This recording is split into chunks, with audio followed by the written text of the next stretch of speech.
ओम शांति। बाबा good morning. आज बाबा के 16 जुलाई 2021 के महावाक्य हैं। बाबा ने सार में कहा, मीठे बच्चे, तुम इस ड्रामा के आदि मध्य अंत को जानते हो। तुम्हें बाप द्वारा ज्ञान का तीसरा नेत्र मिला है, इसलिए तुम हो आशिक। फिर बाबा ने प्रश्न पूछा, बाप का कौन सा टाइटल धर्म स्थापकों को नहीं दे सकते हैं? तो बाबा ने उत्तर में कहा, बाबा है सतगुरु। धर्म स्थापकों को धर्म गुरु कह सकते हैं, सतगुरु नहीं कह सकते। किसी भी धर्म स्थापक को गुरु नहीं कह सकते, क्योंकि गुरु वो जो दुख से छुड़ाए, सुख में ले जाए। धर्म स्थापन करने वालों के पीछे तो उनके धर्म की आत्माएं ऊपर से नीचे आती हैं, वो किसी को ले नहीं जाते। जब बाप आते हैं तो सभी आत्माओं को घर ले जाते हैं, इसलिए वो सभी के सतगुरु हैं। और गीत क्या सुना, इस पाप की दुनिया से कहीं और ले चल। ओम शांति। मीठे मीठे बच्चों, रूहानी बच्चों ने गीत की लाइन सुनी, ये है पाप की दुनिया। बच्चे जानते भी हैं ये पाप आत्माओं की दुनिया है। कितना बुरा अक्षर है ना, परंतु मनुष्य ये समझ नहीं सकते हैं कि सचमुच ये पाप आत्माओं की दुनिया है। कहते ज़रूर है, गाते ज़रूर है, परंतु स्वीकार नहीं करते। ज़रूर कोई पुण्य आत्माओं की दुनिया भी थी, उसको कहा जाता है स्वर्ग। पाप आत्माओं की दुनिया को कहा जाता है नरक। भारत में ही स्वर्ग और नरक की चर्चा बहुत है। मनुष्य मरते हैं तो कहते हैं स्वर्गवासी हुआ, तो इससे सिद्ध होता है कि नरकवासी थे। पतित दुनिया से पावन दुनिया में गया। परंतु मनुष्यों को कुछ भी पता नहीं है, जो आता है सो बोल देते हैं। यथार्थ अर्थ कुछ भी समझते नहीं हैं। बाप आकर तुम बच्चों को तसल्ली देते हैं कि अब थोड़ा धीरज धरो, तुम पापों के बोझ से बहुत भारी हो पड़े हो। अब तुमको पुण्य आत्मा बनाए ऐसी दुनिया में ले जाते हैं जिसको स्वर्ग कहा जाता है। वहाँ ना कोई पाप होगा और ना कोई दुख होगा। बच्चों को धीरज मिला हुआ है। आज यहाँ है, कल अपने शांति धाम और फिर सुख धाम में आएंगे। जैसे बीमार मनुष्य थोड़ा ठीक होने पर होता है तो डॉक्टर धीरज देते हैं, जल्दी से तुम बहुत अच्छे हो जाएंगे।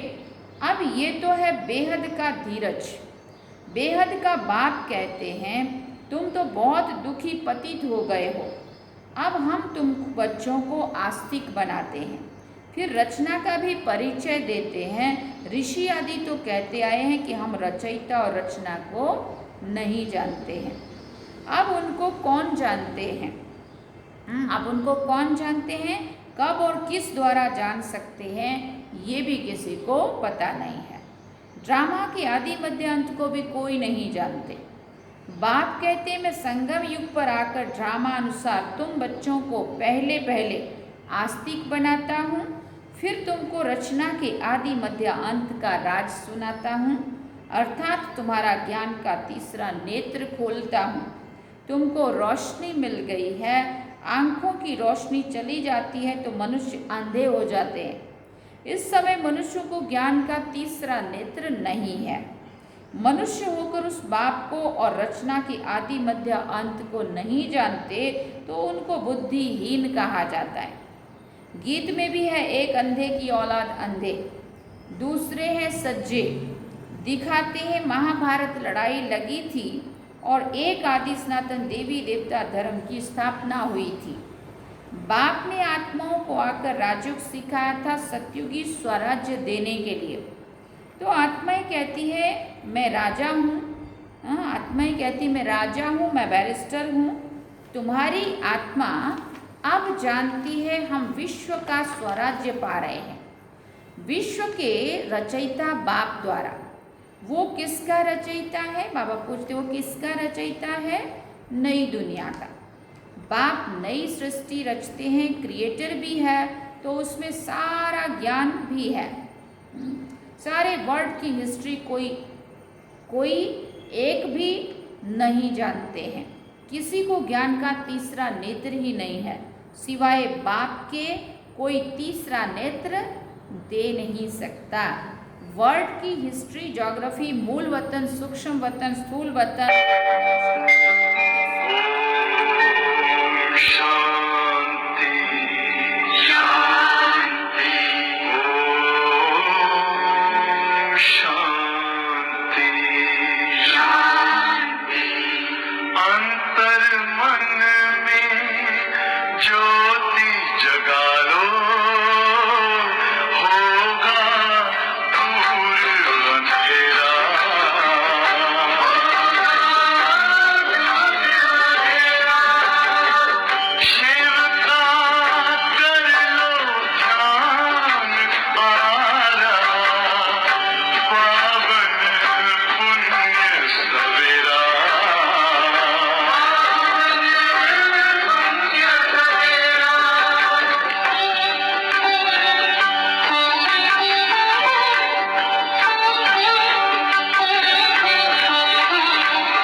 सुन रहे थे।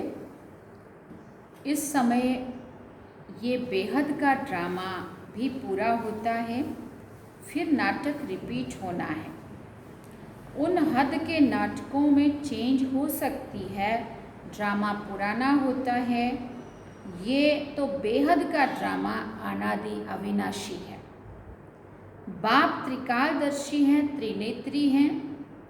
बाप त्रिकालदर्शी त्रिनेत्री बनाते हैं। देवताएं कोई त्रिकालदर्शी नहीं होते हैं, न शूद्र वर्ण वाले त्रिकालदर्शी होते हैं। त्रिकालदर्शी तो सिर्फ तुम ब्राह्मण वर्ण वाले हो। जब तक ब्राह्मण ना बने तब तक तीसरा ज्ञान का नेत्र मिल ना सके। तुम झाड़ के आदि मध्य अंत को, सभी धर्मों को जानते हो। तुम भी मास्टर नॉलेजफुल हो जाते हो। बाप बच्चों को आप समान तो बनाएंगे ना। ज्ञान का सागर तो एक ही बाप है जो सभी आत्माओं का बाप है। सभी बच्चों को आस्तिक बनाए त्रिकालदर्शी बनाते हैं। अब तुम बच्चों को सबको ये कहना है कि शिव बाबा आया है, उनको याद करो। जो आस्तिक बनते हैं वो बाप को अच्छी रीति प्यार करते हैं। तुम्हारे ऊपर बाप का भी प्यार है, तुमको स्वर्ग का वर्षा देते हैं। गाया हुआ है कि विनाश काले विपरीत बुद्धि विनश्यन्ति और विनाश काले प्रीत बुद्धि विजयंती। गीता में कोई कोई अक्षर सच्चे हैं। श्रीमद् भगवत गीता है सर्वोत्तम शास्त्र, आदि सनातन देवी देवता धर्म का शास्त्र।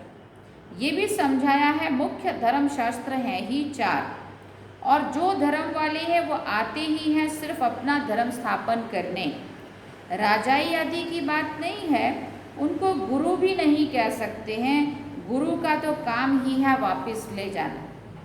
इब्राहिम, बुद्ध, क्राइस्ट आदि तो आते हैं, फिर उनके पिछाड़ी उनकी वंशावली भी आती है। गुरु वो जो दुख से छुड़ाए और सुख में ले जाए।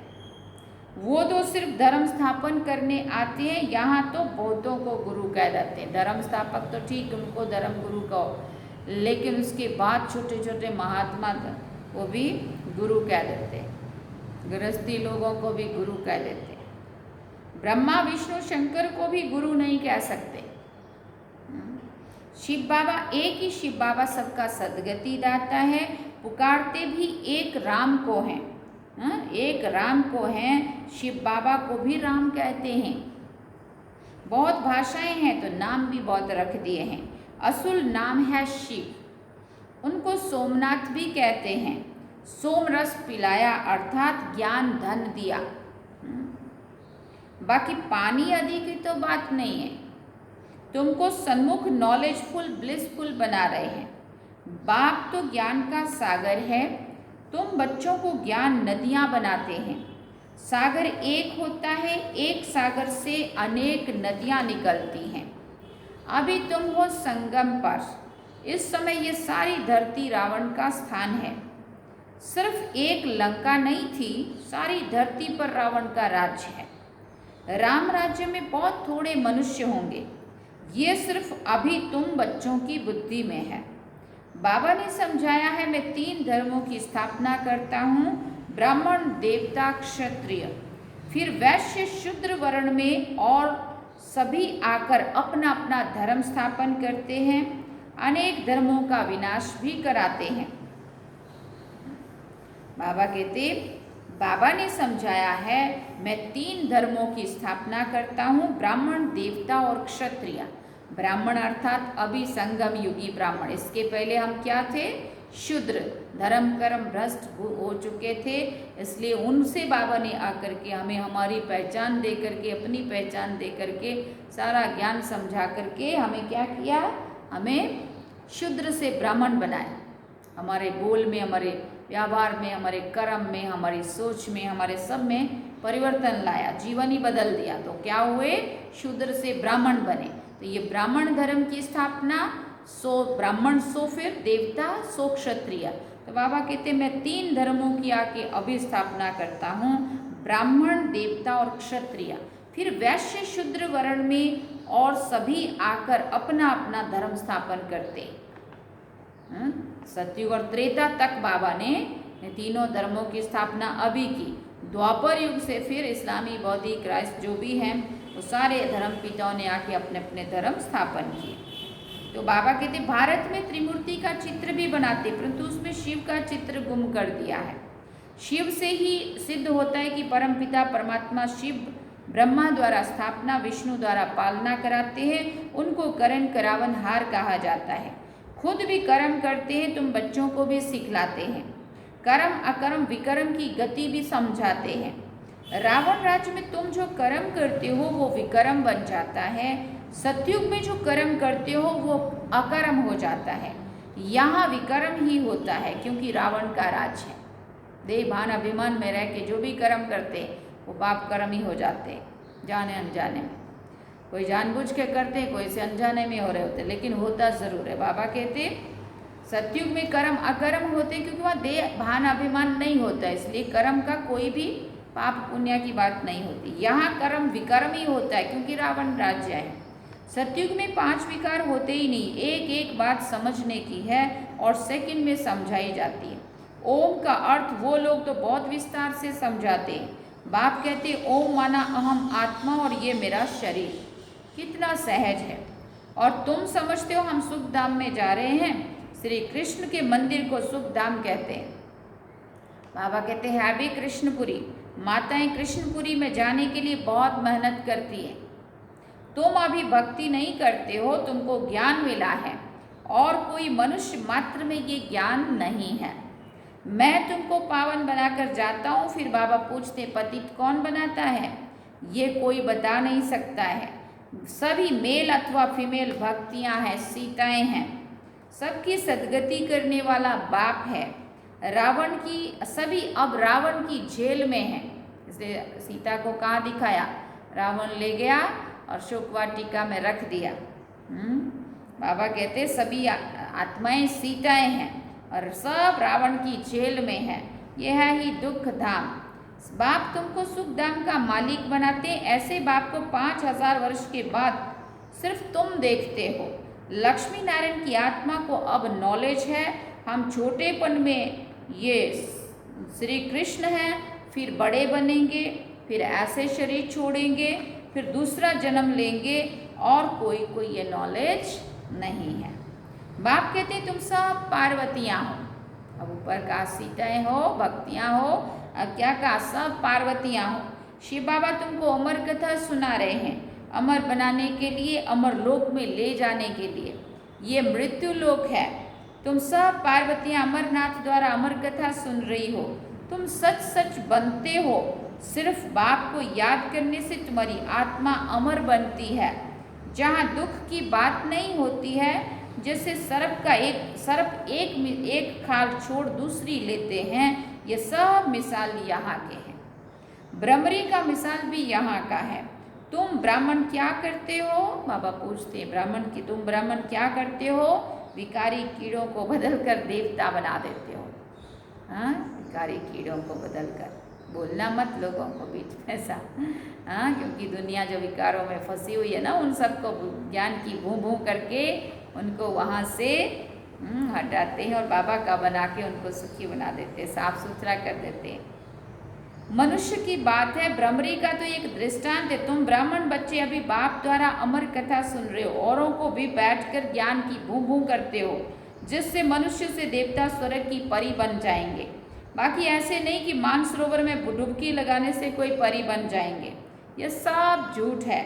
तुम झूठ ही सुनते आए हो। अब बाप ट्रुथ सुनाते हैं। अब बाप कहते हैं अपने को आत्मा समझो। तुम समझते हो निराकार परमपिता परमात्मा इस मुख द्वारा सुना रहे हैं। इन कानों द्वारा हम इन कानों द्वारा सुन रहे हैं। आत्म अभिमानी बनना है, फिर परमात्मा भी रियलाइज कराते हैं मैं कौन हूँ। दूसरा कोई आत्म अभिमानी बना ना सके सिवाय बाप के, और कोई कह ना सके कि तुम आत्माभिमानी बनो।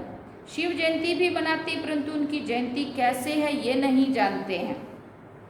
बाप ही खुद आकर समझाते मैं साधारण बूढ़े तन में प्रवेश करता हूँ, नहीं तो ब्रह्मा कहाँ से आए? नहीं तो ब्रह्मा आया कहाँ से? पतित तन ही चाहिए। सूक्ष्म वतनवासी ब्रह्मा में विराजमान होकर ब्राह्मण नहीं रचेंगे। कहते हैं मैं पतित शरीर, पतित दुनिया में आता हूँ। गाया भी हुआ है ब्रह्मा द्वारा स्थापना। फिर जिसकी स्थापना कराते हैं, जो ये ज्ञान पाते हैं, वो फिर देवता बन जाते हैं। मनुष्य ब्रह्मा का चित्र देखकर मूंझ जाते हैं। कहते हैं ये दादा का चित्र है, प्रजापिता ब्रह्मा तो जरूर यहाँ होगा ना। सूक्ष्म वतन में कैसे प्रजा रचेंगे? प्रजापिता के बच्चे हजारों ब्रह्मा कुमार कुमारियाँ हैं, झूठ थोड़ी होगा। हम शिव बाबा द्वारा वर्षा पा रहे हैं। तुम बच्चों को समझाया है ये अव्यक्त ब्रह्मा है। प्रजापिता तो साकार में चाहिए ना, ये पतित ही तो पावन बनते हैं ना, तत् त्वम।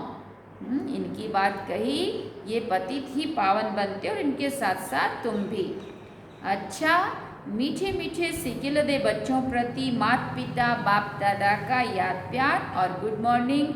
रूहानी बाप की रूहानी बच्चों को नमस्ते। हम रूहानी बच्चों की रूहानी माता पिता बाप दादा को दिल व जान सिकवा प्रेम से याद प्यार, गुड मॉर्निंग, नमस्ते, थैंक्स फादर। अब धारणा के लिए मुख्य सार है। पहला पॉइंट, आत्म अभिमानी बनकर इन कानों द्वारा अमर कथा सुननी है। ज्ञान की भूं भूं कर आप समान बनाने की सेवा में रहना है। दूसरी बात, बाप समान नॉलेजफुल ब्लिसफुल बनना है। सोम रस पीना और पिलाना है। वरदान में बाबा ने कहा, फॉलो फादर और सी फादर के महामंत्र द्वारा एक रस स्थिति बनाने वाले श्रेष्ठ पुरुषार्थी भव। सी फादर फॉलो फादर, इस मंत्र को सदा सामने रखते हुए चढ़ती कला में चलते चलो, उड़ते चलो। कभी भी आत्माओं को नहीं देखना, क्योंकि आत्माएं सभी पुरुषार्थी हैं। पुरुषार्थी में अच्छाई भी होती है तो कुछ कमी भी होती है, संपन्न नहीं। इसलिए फॉलो फादर, ना कि ब्रदर सिस्टर। ये बात बाबा ने बहुत बार पक्की कराई है। Always see father, follow father, not brothers and sisters. क्योंकि बाबा ने कहा हर एक पुरुषार्थी है, और हर एक में कुछ कमियां भी है और कुछ अच्छाइयाँ भी है। इसलिए उन्हों को देख के उन्हों को फॉलो करने की बजाय बाप को देखो, बाप को फॉलो करो। तो जैसे फादर एक रस है, ऐसे फॉलो करने वाले एक रस स्वतः ही हो जाएंगे। स्लोगन में बाबा ने कहा, पर चिंतन के प्रभाव में ना आकर शुभ चिंतन करने वाली शुभ चिंतक मणि बनो। पर चिंतन के प्रभाव में ना आकर शुभ चिंतन करने वाली शुभ चिंतक मणि बनो। अच्छा, ओम शांति। सार में बाबा ने कहा, मीठे बच्चे, तुम इस ड्रामा के आदि मध्यांत को जानते हो। तुम्हें बाप द्वारा ज्ञान का तीसरा नेत्र मिला है, इसलिए तुम हो आशिक। अभी हम बाबा को याद करेंगे। ओम शांति।